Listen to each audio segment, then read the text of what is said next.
చూస్తున్నాం Dubai air షోలో భారతదేశానికి చెందిన ఫైటర్ జెట్ కూలిపోయింది. ఎయిర్ షో చేస్తున్న సమయంలో తేజస్ విమానం కుప్పకూలింది. అయితే ప్రమాదంలో ఎంతమంది మరణించారనే దానిపై అధికారులు ఇంకా చెప్పలేదు. భారత్ దుబాయ్ ఆర్మీ కలిసి విన్యాసాలు చేస్తున్నటువంటి సమయంలో తేజస్ యుద్ధ విమానం ల్యాండ్ అవ్వడానికి కొద్ది నిమిషాల ముందు ఫైటర్ జెట్ కుప్పకూలిపోయింది.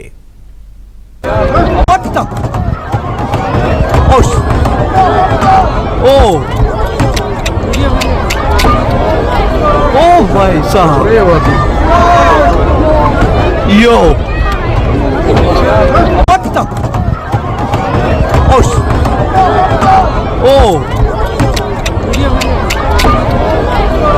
भाई साहब यो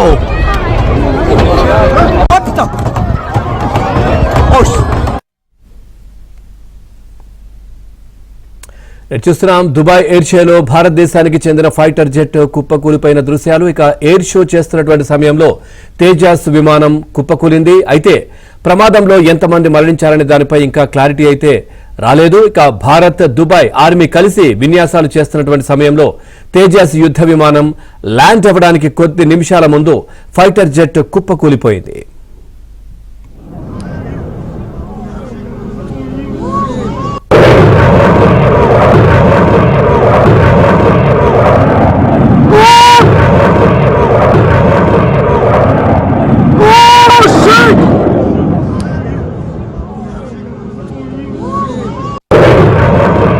भाई साहब यो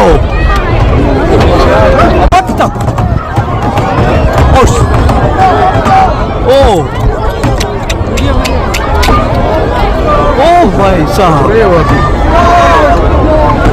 यो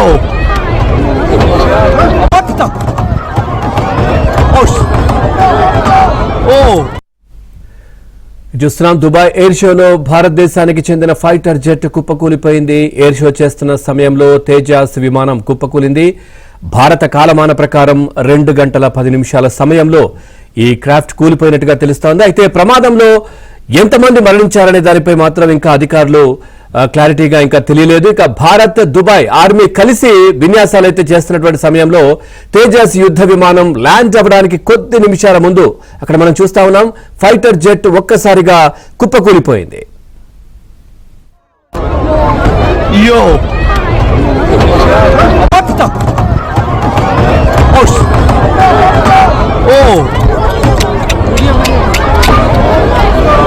भाई साहब यो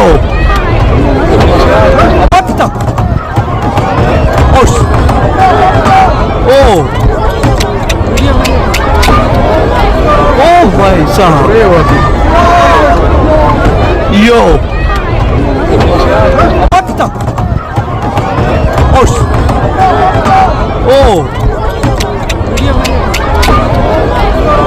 भाई साहब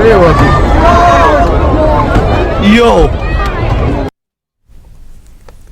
చూస్తున్నాం దుబాయ్ ఎయిర్ షోలో భారతదేశానికి చెందిన ఫైటర్ జెట్ కుప్పకూలిపోయింది. ఎయిర్ షో చేస్తున్నటువంటి సమయంలో తేజస్ విమానం కుప్పకూలిపోయింది. అయితే ప్రమాదంలో ఎంతమంది మరణించారనే దానిపై ఇంకా అధికారులు అయితే క్లారిటీ ఇవ్వలేదు. సో ఫైటర్ జెట్ కాబట్టి 2 పైలట్లు ఉన్నారా, మరి ఒకరున్నారా, సో ఎంతమంది ఉన్నారు, ఇంకా క్లారిటీ కూడా రావాల్సినటువంటి అవసరం ఉంది. మనం చూస్తా ఉన్నాం భారత కాలమాన ప్రకారం 2 గంటల సమయంలో మధ్యాహ్నం 2 గంటల సమయంలో ఈ క్రాఫ్ట్ అంటే ఈ ఫైటర్ జెట్ కుప్పకూలినట్టుగా తెలుస్తోంది. అంటే అక్కడ ఉన్నవాళ్ళు కూడా మనం వీడియోలో చూస్తే కనుక వాళ్ళు అది డౌన్ అవుతున్నటువంటి సమయంలోనే వాళ్ళు ఊహించి పసిగట్టి అంటే ఇది పడిపోతోంది అని గమనించి ఒక్కసారిగా షాక్ కు గురైనటువంటి దృశ్యాలు కూడా అక్కడ మనం చూస్తా ఉన్నాం.